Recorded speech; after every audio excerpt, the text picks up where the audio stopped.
شكرا يا ربي شكرا.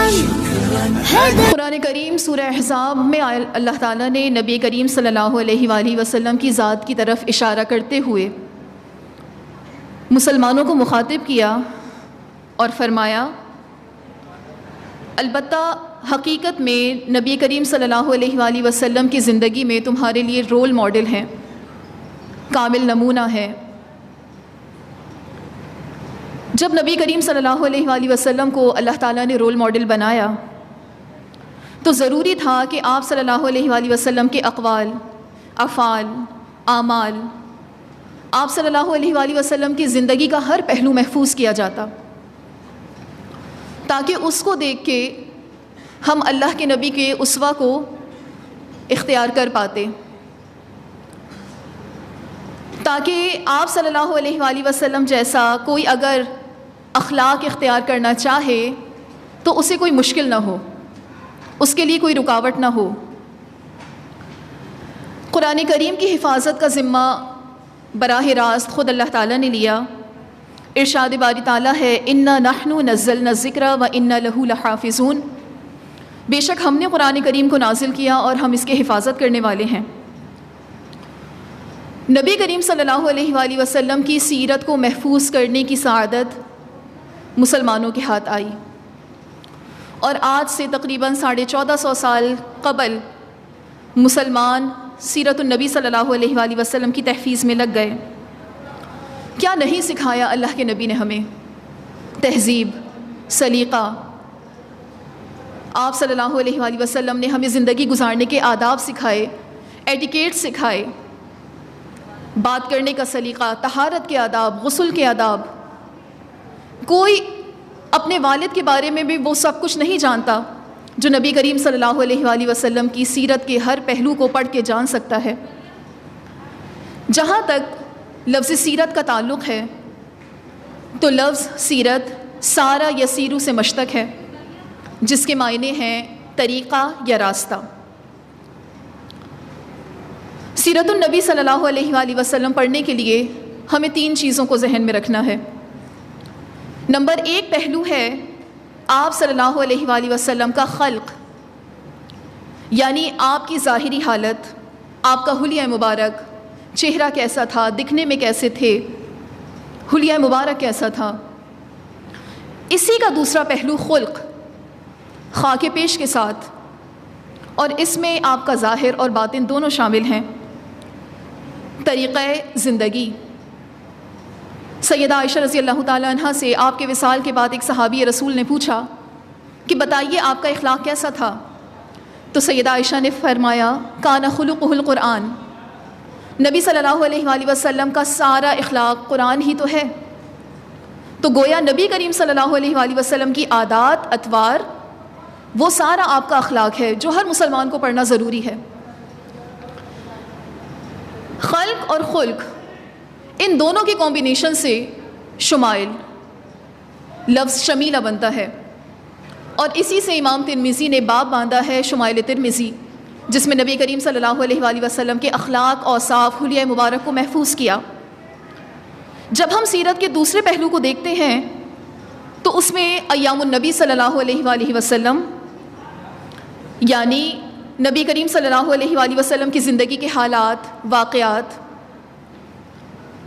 سیرت کے جب ہم تیسرے پہلو پہ نظر ڈالتے ہیں تو اس معاشرے کی جھلکیاں جس میں آپ صلی اللہ علیہ وآلہ وسلم نے آنکھ کھولی، جب تک ہم اس معاشرے کی اسٹڈی نہیں کریں گے، ان کے حالات، ان کی اقدار کا جائزہ نہیں لیں گے، تب تک ہمیں نہیں پتہ چلے گا کہ اللہ کے نبی کی زندگی میں اسٹرگل کیا تھی، مقاصد کیا تھے، صبر کتنا تھا، برداشت کتنا کیا، کہاں کہاں معاف کیا۔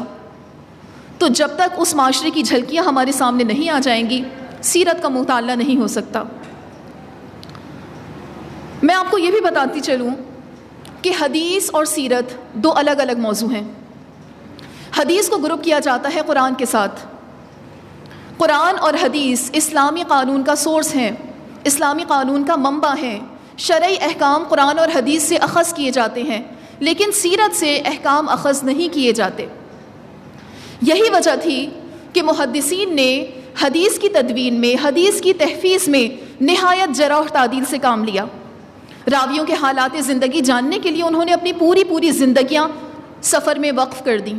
مقصد کیا تھا؟ کہ اللہ کے نبی کی طرف احکام شریعہ میں کوئی ایسا جھول نہ رہ جائے جس سے امت مسلمہ کے احکام میں خلل واقع ہو۔ لیکن جب بات ہوتی ہے سیرت نگاری کی تو علماء نے یہاں پہ تساہل برتا۔ تساہل برتنے کا ہرگز یہ مطلب نہیں کہ ان واقعات کی تحقیق نہیں ہوئی، البتہ اس انداز سے تحقیق نہیں ہوئی جس انداز پر حدیث کی تحقیق ہوئی ہے۔ عموماً سیرت میں وہ واقعات بھی نقل کیے گئے ہیں جس کی روایات مستند نہیں۔ نبی کریم صلی اللہ علیہ وآلہ وسلم کے پیدائش سے قبل واقعہ مذکور ہے کہ اللہ کے نبی کی پیدائش پر کسریٰ کے محل کے 14 کنگورے، یعنی جو اس کے محل میں ڈیکوریشن ہوئی ہوئی تھی، وہ 14 کنگورے گر گئے۔ اور اسی طرح روایات میں آتا ہے کہ مجوس کا آتش کدہ ٹھنڈا ہو گیا۔ امام غزالی اس واقعے کو نہیں مانتے کیونکہ اس کی روایات میں تساہل ہے، اس کو بیان کرنے میں مستند حوالے ہمیں نہیں ملتے۔ لیکن اگر کوئی حدیث کا رد کرتا ہے، حدیث کا انکار کرتا ہے، تو وہ بات اس کے ایمان کے لیے خطرے کا باعث ہے۔ اسی طرح اگر کوئی شخص نبی کریم صلی اللہ علیہ وآلہ وسلم کے واقعے معراج کو نہ مانے تو یہ بات اسے کفر تک لے جاتی ہے، کیونکہ معراج کے واقعے کی حدیث، وہ روایت تواتر سے احادیث میں مذکور ہے اور قرآن کریم میں بھی اس کا ذکر ہے۔ اب ہم دیکھتے ہیں کہ سیرت النبی کا آغاز کب سے ہوا۔ سیرت کا آغاز صحابہ اکرام کے دور سے ہی شروع ہو گیا تھا۔ صحابہ اکرام نہ صرف آپ کی عبادات، معاملات، بلکہ حال احوال بھی اس وقت محفوظ کر لیتے تھے۔ صحابہ اکرام کی محبت کا یہ حال تھا، ان کی محبت تھی ہی ایسی کہ اللہ کے نبی کے ہر فعل قول کو محفوظ کر لیتے تھے۔ اور آج ہماری بھی کچھ ایسی ہی حالت ہے۔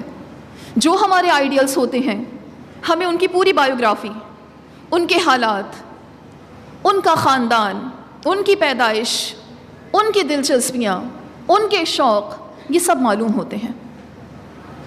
اور صحابہ اکرام وہ ہستیاں تھیں جنہوں نے کائنات میں سب سے بڑھ کر محبت کا حق ادا کیا۔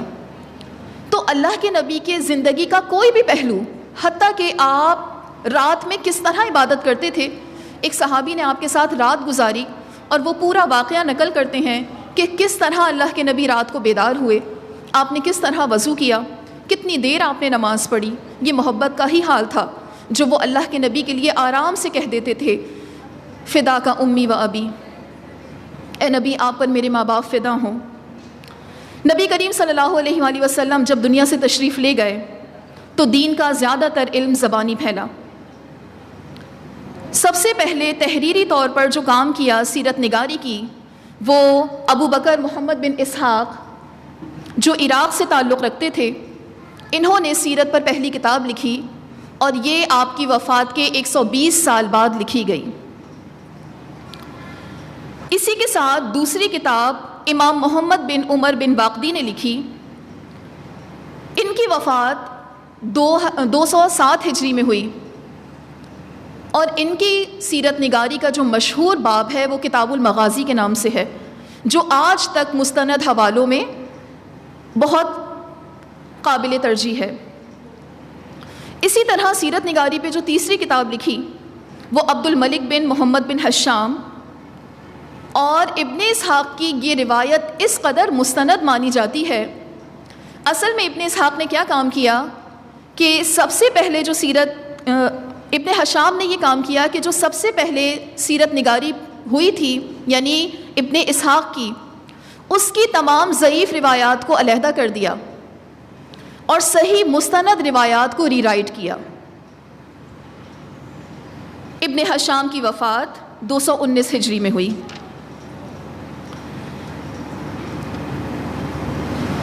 سوال یہ پیدا ہوتا ہے کہ سیرت النبی صلی اللہ علیہ وآلہ وسلم کیوں پڑھی جائے، اس کا مطالعہ کیوں کیا جائے۔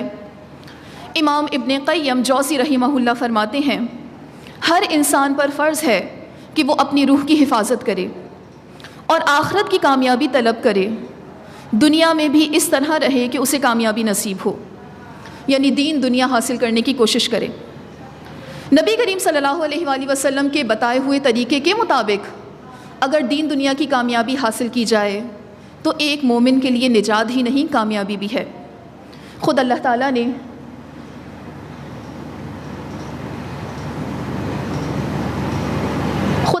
نے قرآن کریم میں بھی ارشاد فرمایا، قُلْ إِن كُنتُمْ تُحِبُّونَ اللَّهَ فَاتَّبِعُونِي يُحْبِبْكُمُ اللَّهُ، اے نبی آپ ان سے فرما دیجئے اگر تم اللہ سے محبت کرتے ہو تو اس کا تقاضا یہ ہے کہ سنت نبی کی اتباع کرو۔ تو سیرت پڑھنا اس لیے بھی ضروری ہے کہ ہمیں اللہ کی محبت چاہیے۔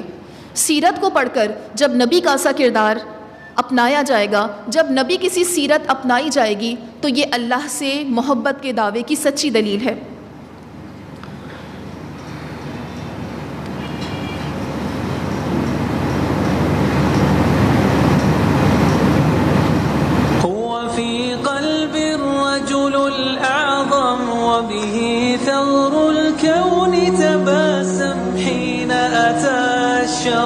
الدنيا صلى الله عليه وسلم هو يا كل الناس حياة يبني يعطي يعطف يرحم ذاك محمد خير رسول صلى الله عليه وسلم صلى الله عليه وسلم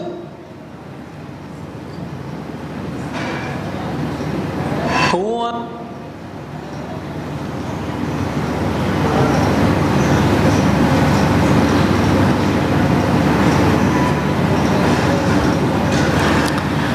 اب سوال یہ پیدا ہوتا ہے کہ کیا صرف اللہ کے نبی سے محبت کر لینا کافی ہے؟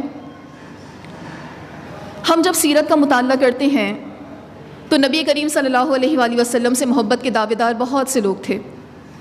مشہور مثال ہے آپ صلی اللہ علیہ وآلہ وسلم کے سگے چچا بے انتہا محبت کرتے تھے۔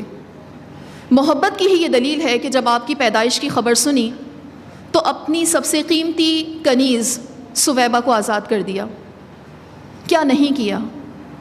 اتباع نہیں کی، پیارے نبی علیہ الصلوۃ والسلام کی اطاعت نہیں کی، یہ محبت ان کے کام نہیں آئی۔ پھر سوال یہ پیدا ہوتا ہے کہ کیا آپ صلی اللہ علیہ وآلہ وسلم کی اتباع کر لینا کافی ہے؟ اس کی بھی مثال ہمارے سامنے ہے۔ نبی کریم صلی اللہ علیہ وآلہ وسلم کے ساتھ صف میں سب سے آگے، جب جہاد کا حکم ہو تو اپنی پوری ٹیم کے ساتھ تیار، جب خرچ کرنے کا معاملہ ہو تو بھی ڈھیر لگانے والا۔ عبداللہ بن ابی بن سلول اطاعت میں بہت آگے تھا لیکن محبت سے خالی تھا۔ کیا نہیں کیا اس نے؟ نبی کریم صلی اللہ علیہ وآلہ وسلم سے محبت نہیں کی۔ ایک کافر کی بھی مثال آپ کے سامنے ہے اور ایک منافق کی بھی مثال آپ کے سامنے ہے۔ جس شخص کے دل میں نبی صلی اللہ علیہ وآلہ وسلم سے محبت نہیں لیکن وہ اطاعت کا دعویٰ کر رہا ہے، اسے اسلام منافق کہتا ہے۔ جو نبی صلی اللہ علیہ وآلہ وسلم سے محبت کا تو دعویٰ کر رہا ہے، اس کی عملی تصویر بھی پیش کر رہا ہے، لیکن اللہ کے نبی کی اطاعت نہیں کر رہا، اسے کافر کہا جا رہا ہے۔ ان دونوں کے بیچ میں ہے مومن، دل سے محبت بھی ہے اور محبت کا اظہار عمل سے بھی ہے۔ عمل اس طرح کہ نبی کریم صلی اللہ علیہ وآلہ وسلم کی ہر عادت کو اپنانے کی کوشش ہے۔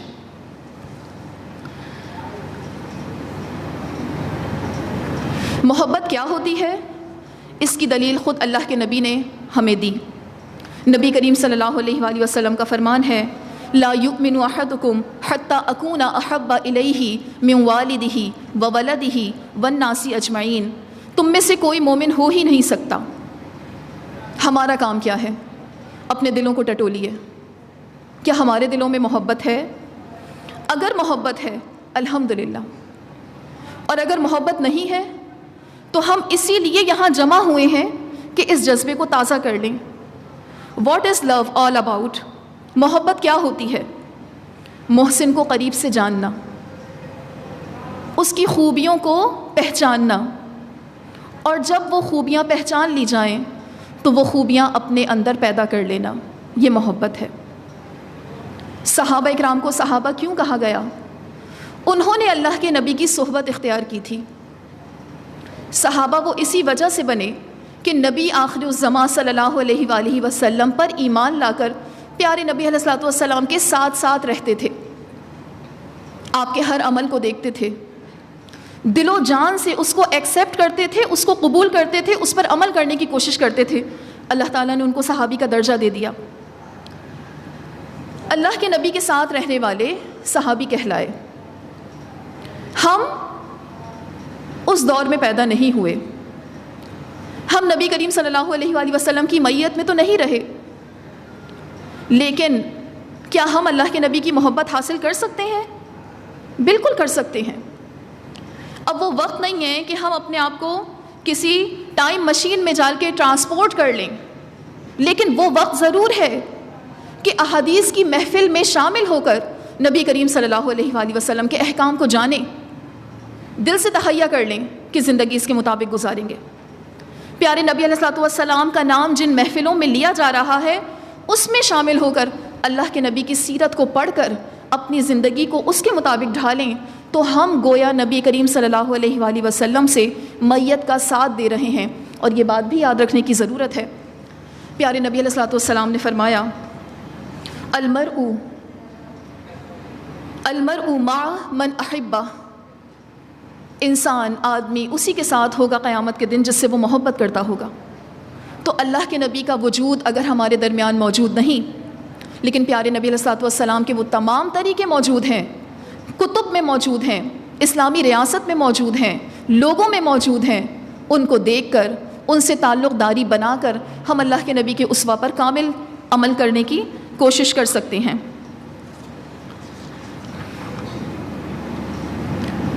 اب ہم دیکھتے ہیں کہ سیرت النبی پڑھنے کا مقصد کیا ہے۔ کچھ چیزیں تو آپ کو پچھلی باتوں سے بھی کلیئر ہوئی ہوں گی، مزید میں اس پہ روشنی ڈالتی ہوں۔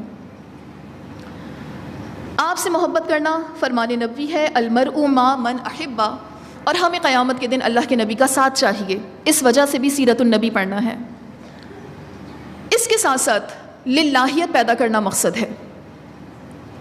قرآن کریم میں ارشاد ہے ان صلاتی و نسکی و محیایا و مماتی للہ رب العالمین۔ اب اس آیت کو سمجھیے، میرا جینا، میرا مرنا، میری نماز، میری قربانی اللہ کے لیے۔ کیا ہے؟ نماز تو ہم اللہ کے لیے پڑھتے ہیں، قربانی بھی ہم اللہ کے نام کی دیتے ہیں۔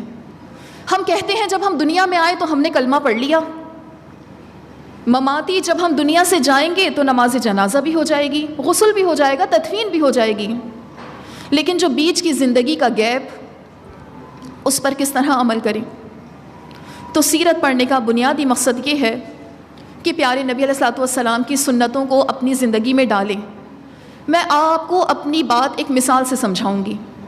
مثال کے طور پہ یہ ایک ٹول ہے، اس ٹول کی خوبی یہ ہے کہ اسے کسی بھی کاغذ پہ لگاؤ تو وہ کاغذ روپیہ بن جاتا ہے، ڈالر بن جاتا ہے۔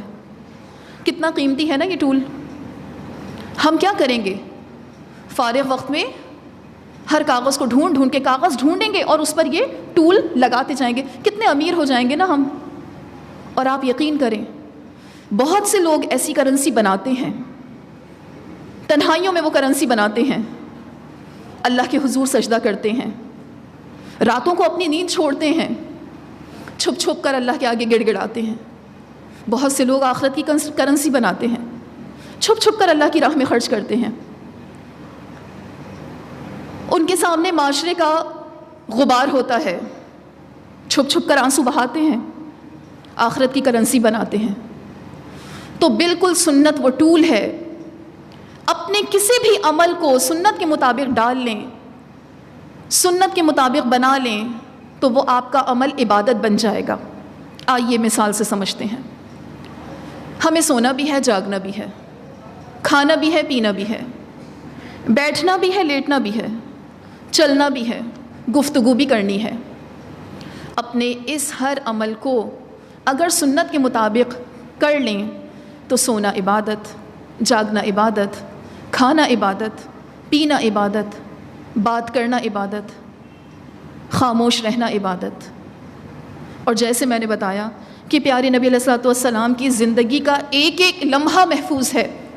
آپ یہ نہیں کہہ سکتی کہ مجھے یہ عمل کرنا ہے، یہ عمل میں عبادت نہیں بنا سکتی کیونکہ اللہ کے نبی کا اس میں کوئی کہنا چاہیے کام یا عمل میرے سامنے نہیں آیا، ایسا نہیں ہے۔ چھوٹی سی مثال، آپ سوتے ہیں، سونا عبادت ہے۔ کب؟ جب دائیں کروٹ پہ ہوں گے، دایاں ہاتھ دائیں رخسار کے نیچے ہوگا، کہہ دیں گے بسمک اللہم اموت واحیا،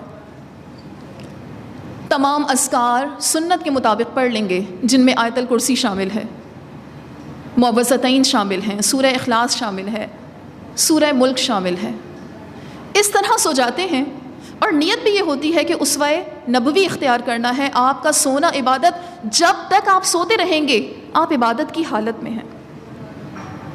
بیدار ہو جائیے، اٹھے ہیں، اور اللہ کے نبی اٹھتے ہی فرماتے تھے الحمدللہ الذی احیانا بعد ما آماتنا والیہ النشور۔ اٹھے تو آپ بھی ہیں، اگر اپنے کاموں کے لیے اٹھے ہیں وہ تو صرف جاگنا ہے، لیکن اگر اٹھے ہیں اپنے کاموں کے لیے، اٹھے ہیں اللہ کے نبی کے وقت کے مطابق اور آپ کے طریقے کے مطابق، تو آپ کا اٹھنا عبادت ہے۔ ایک اور عمل جو پیارے نبی علیہ الصلوۃ والسلام نیند سے بیدار ہو کر کرتے تھے، اپنی نیند کو دور کرنے کے لیے ایک تو زبانی بھی کوشش تھی جیسے الحمدللہ الذی، اور ایک فزیکل جسمانی کوشش بھی تھی، کیا کہ اپنے انگلیوں سے اپنے ان ماقین کو ملتے تھے نیند دور بھگانے کے لیے۔ یہ عملی کوشش، عملی سنت۔ اب آپ کا اٹھنا بھی عبادت ہے۔ واش روم جاتے ہیں، واش روم جانا عام کام ہے آپ کا، دعا پڑھ کے چلی جائیے، عبادت۔ جتنی دیر وہاں پر ہیں کوئی ذکر کرنے کی ضرورت نہیں ہے، آپ عبادت کی حالت میں ہیں۔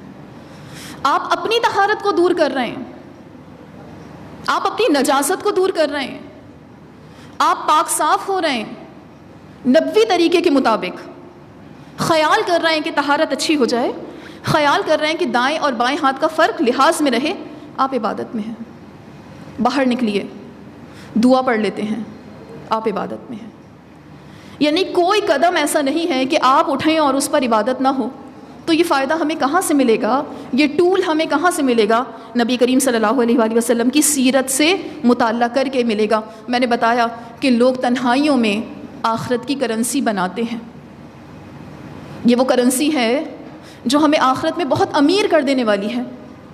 تو سب کے سامنے بھی ان سنتوں کا خیال رکھنا ہے، اور تنہائی میں بھی ان سنتوں کا خیال رکھنا ہے۔ پیارے نبی علیہ الصلوۃ والسلام کی حیا کیسی تھی، گفتگو کیسی تھی۔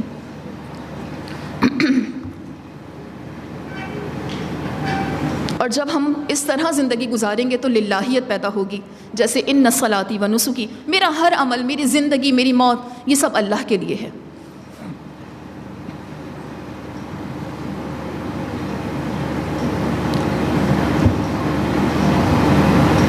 میرے موضوع کا دوسرا حصہ تھا نبی کریم صلی اللہ علیہ وآلہ وسلم کا حلیہ مبارک۔ یہ بات ہمیں اپنی جناب میں رکھنے کی ضرورت ہے۔ حلیہ ہم اختیار نہیں کر سکتے، لیکن آپ کے حلیے سے ہم پیار کر سکتے ہیں۔ اللہ تعالیٰ نے آپ کے خد و خال بنائے، اور آپ کائنات میں سب سے حسین تھے۔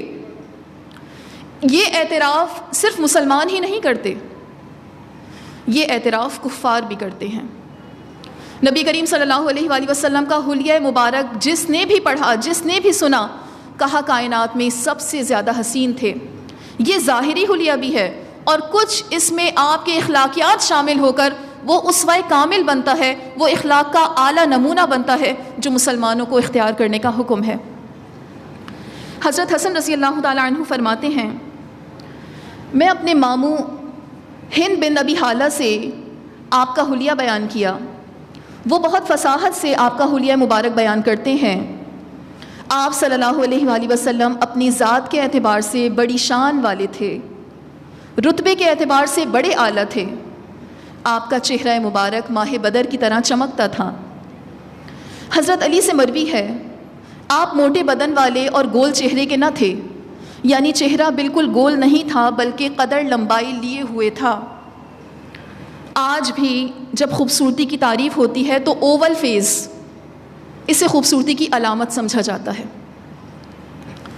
پھر مزید سر مبارک اعتدال کے ساتھ بڑا تھا، بال خمدار تھے، نہ بالکل سیدھے نہ گھنگریالے، ہلکا سا خم تھا۔ اگر سر کے بالوں میں مانگ نکل آتی تو رہنے دیتے، خود اہتمام نہ کرتے۔ آپ کا رنگ نہایت چمکدار تھا اور پیشانی کشادہ، ابرو خمدار اور باریک تھے، دونوں ابرو جدا جدا تھے، بعض روایات میں آتا ہے کہ ملے ہوئے تھے۔ درمیان میں ایک رگ تھی جو غصے کے وقت ابھر آتی تھی۔ آپ کی ناک بلندی مائل، اس پر ایک چمک اور نور تھا۔ بال کانوں کی لو تک تھے، زیادہ ہوتے تو تھوڑے بڑھ جاتے۔ آپ درمیانہ قد والے سے تھوڑے لمبے لیکن لمبے قد والے سے ذرا کم تھے، یعنی بہت لمبے نہ تھے۔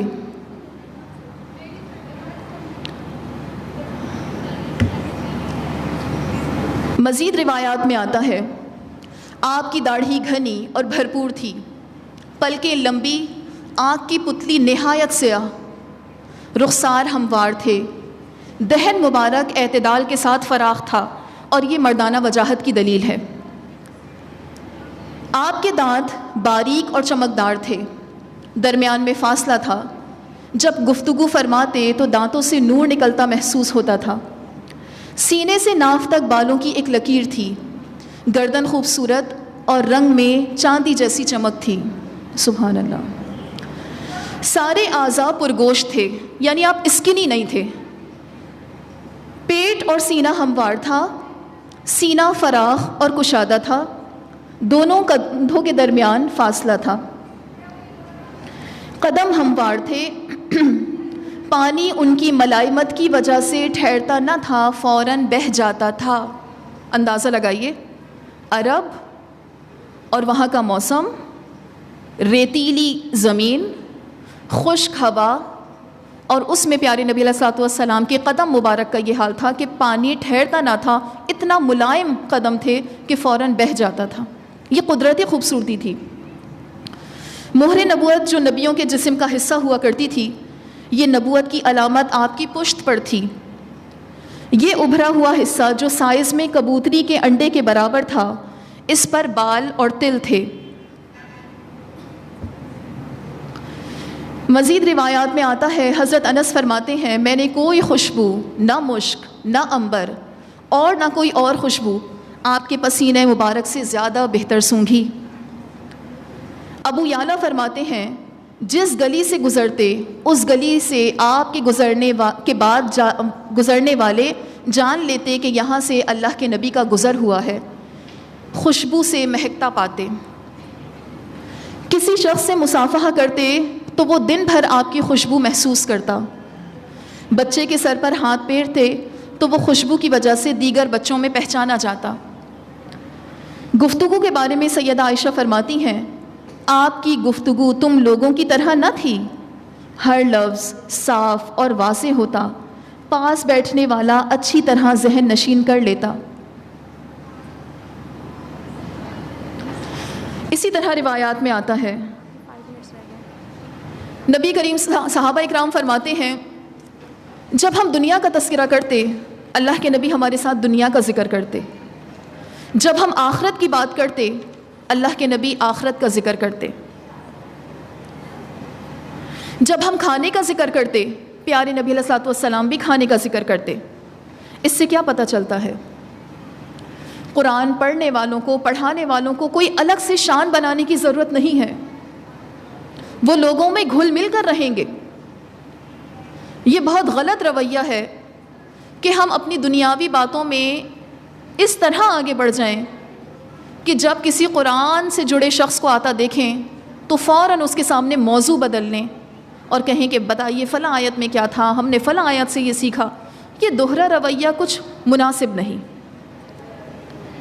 بلکہ بہتر ہے کہ اپنے گفتگو کا معیار ایسا رکھیں کہ ہماری گفتگو میں کوئی بھی شامل ہو وہ اس گفتگو سے محظوظ ہو۔ اب بتائیے، کیا نبی کریم صلی اللہ علیہ وآلہ وسلم کے اسوہ پر عمل کرنا آسان نہیں ہے؟ نہایت آسان ہے۔ آخر میں اللہ سے دعا ہے کہ یہ ایک جھلک تھی جس کو بہت کم وقت میں سمیٹنے کی کوشش کی ہے۔